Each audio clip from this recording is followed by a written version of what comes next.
Have you ever been drilling and you stop, pull the drill up, and the drill bit stays behind, or maybe your driver bit stays behind?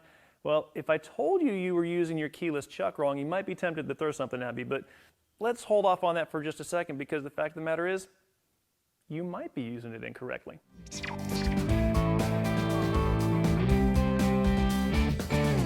Now, if you've been around a while, most of us grew up, the first drill we used was Dad's old drill, or maybe you're using something modern like this Milwaukee M18 Fuel drill mixer, and it's got a keyed chuck. So somewhere on there, you have a key, and to loosen or tighten the chuck so that you can put a bit in there, you just find one of the holes in the side, and it creates a gear system so that you can do that. Now, one of the benefits here is that this really gives us the opportunity to put a good tight bite onto the bit that we're using.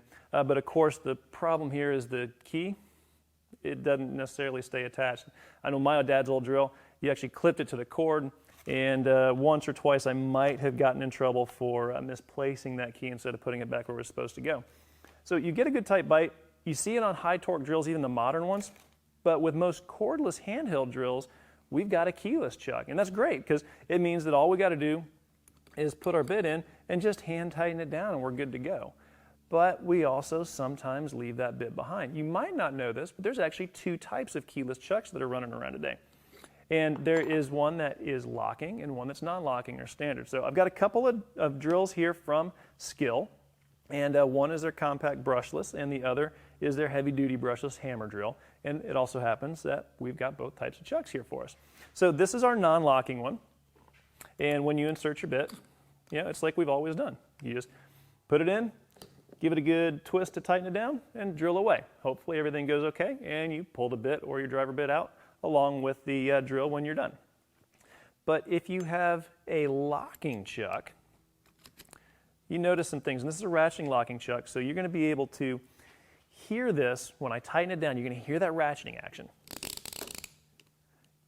There's a lot of confidence there that I'm getting a good tight bite with that.